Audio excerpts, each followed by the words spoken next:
The phone rang while I was sitting at my kitchen table, staring at a cup of coffee I had forgotten to drink. It was my son. I answered with a smile already forming on my face, because he had promised to call me that evening and tell me how his first week back at work had gone. Instead, I heard him breathing like he had been running. Then he whispered, "Dad, please don't hang up." I stood so quickly that my chair scraped across the floor. "What happened?" "My father-in-law fired me." For a few seconds I said nothing. Not because I was surprised that his father-in-law could be difficult. I had known that man for 12 years. I knew his pride, his temper, and his obsession with controlling every person around him. But my son's voice was different. He sounded humiliated. Then he said something that made my hand tighten around the phone. He had security walk me out in front of everyone. I closed my eyes. "Why?" "I don't know." "You don't know?" "He said I was disloyal. He said I embarrassed the family. Then he told everyone I had been stealing from the company." My coffee cup slipped from my other hand and shattered on the floor. My son went silent. I could hear him trying not to cry. "Dad," he said finally, "I swear to you, I didn't steal anything." "I know. You don't even know what happened." "I know you." There was another silence. Then he said, "Please come get me." I grabbed my keys. But before I left the house, I made one phone call. And the words I spoke into that phone would eventually cost my son's father-in-law his company, his reputation, and nearly every person who had helped him build an empire on lies. "Freeze the accounts," I said. "And fire every one of them." I didn't say it because I was angry. At least, not entirely. I said it because I had finally understood something. My son hadn't been fired because he had failed. He had been fired because he had discovered something he was never supposed to see. And the worst part was that I had helped build the system that made his father-in-law powerful enough to bury him. My son, Daniel, had always been the quiet one in our family. His older sister, Emily, was confident and outspoken. Daniel was different. He listened before speaking. As a child, he could spend hours taking apart broken radios just to understand how they worked. His mother used to joke that he was born 40 years old. I never saw that as a weakness. I saw it as integrity. When he married Claire, I was genuinely happy for him. Claire wasn't a bad person. That was what made everything harder. She loved Daniel, at least I believed she did. Her father, Richard, was another story. Richard owned a large construction and property management company. He had built it over 30 years and took enormous pride in telling everyone that he had done it without help. That wasn't true. I knew because 26 years earlier, I had been the one who quietly gave him his first major business loan. He had been desperate then. His company was drowning. He came to me late one night, sat across from me, and admitted he was about to lose everything. I helped him. I didn't ask for recognition. I didn't even tell Daniel. Over the years, Richard's company grew from a small contractor into a major regional business. Eventually, Daniel joined the company. He didn't receive special treatment. I actually warned him that working for his father-in-law would be difficult. He laughed.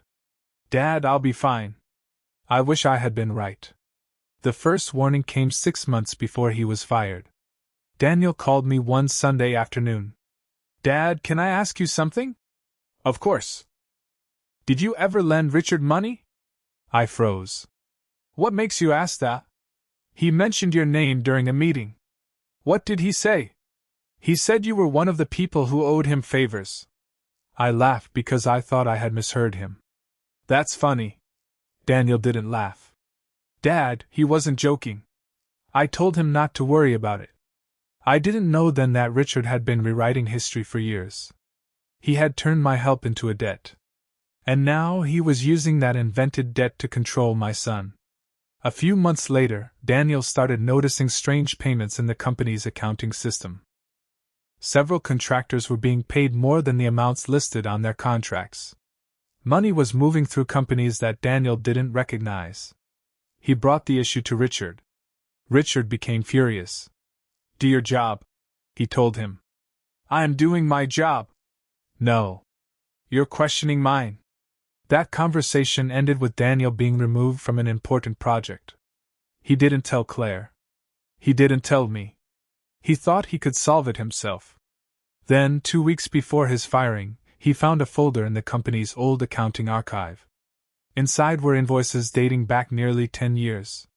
The names of several suppliers were familiar.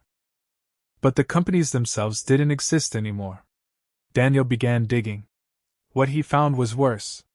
Millions of dollars had been transferred over several years into shell companies connected indirectly to people inside Richard's organization. Daniel printed everything. And that was his mistake. Someone noticed. The night before he was fired, Daniel came home to find Claire sitting in their living room with tears in her eyes. My father knows you're investigating him, she said. Daniel stared at her. How? I told him. He felt like the floor had moved beneath him. You told him? I was scared. Scared of what? She couldn't answer. Daniel asked again. Finally she whispered. He said he'd destroy us. That should have been the moment Daniel walked away. But he loved his wife. And he believed she had been manipulated. The next morning, Richard fired him. Then he accused him publicly of theft. By the time I arrived at the police station, Daniel was sitting on a bench with his head in his hands. I sat beside him. For several seconds neither of us spoke. Then he looked at me. Dad, I think Claire knew more than she told me? That hurt more than anything else. Because Claire had always called me Dad. She had hugged me at Christmas. She had sat beside me when my wife died. I couldn't imagine her deliberately destroying Daniel. But Daniel handed me a small envelope. I found this in my desk before security took me out. Inside was a copy of a bank transfer. The receiving company was registered to an address that meant nothing to me. Until I saw the second page. There was a signature. Richards. And beneath it was the name of a holding company I recognized immediately. It was one of mine. My stomach dropped. For years I had maintained a private investment company that held several commercial properties. Richard had been a minority partner in one of those properties. Apparently, he had used that connection to move money through accounts connected to my business. Without my knowledge. Suddenly, I understood why he had spent years telling people I owed him favors. He wasn't just protecting his reputation. He was creating a story in which I was already compromised. If Daniel exposed Richard, Richard could accuse Daniel of stealing. If Daniel fought back, Richard could drag my name into it. He had built a trap around my family. But he had made one mistake. He underestimated how much documentation I kept. The following morning, I called my attorney and my financial controller. I didn't tell them what I suspected. I told them to conduct a complete independent review of every transaction involving Richard, his company, and my investments. Within 48 hours, they found discrepancies. Within 72 hours, they found enough evidence to make me sick. But there was still something missing. We couldn't prove who inside Richard's company had authorized everything. Then Daniel called me again. Dad, I found something. He had recovered an old email from the company's server. It was between Richard and the company's chief financial officer. The email wasn't dramatic. There was no confession. Just one sentence. Daniel is getting too close. Move everything before he understands where it leads. Daniel had saved a copy before his access was revoked. That sentence changed everything. But then came the revelation neither of us expected. The financial officer wasn't the person who had betrayed us. It was Claire. Daniel discovered that she had forwarded several of his private messages to her father. I thought Daniel would explode. Instead, he became strangely quiet. He asked Claire to meet him at our house. She arrived alone. She looked exhausted. Daniel placed the printed emails on the table. Why? Claire stared at them. I was trying to protect you. By giving my father information? I thought I could stop him. You made it worse. She started crying. Then she told us the truth. Richard had been threatening to expose a secret Claire had kept since she was 19. She had once signed documents for him when she was young and desperate for his approval. She had never understood what those documents were really for. Richard had used her signature in several company transactions. For years, he had threatened to blame everything on her if she disobeyed him. Claire had become trapped. She wasn't innocent. But she wasn't the monster I had imagined either. Daniel looked at her for a long time. "I loved you enough to fight for you," he said. "But you never trusted me enough to tell me the truth." Claire lowered her head. "I was ashamed." "So was I," Daniel whispered. That was the saddest moment of the entire ordeal. Not the firing. Not the accusations. Not the money.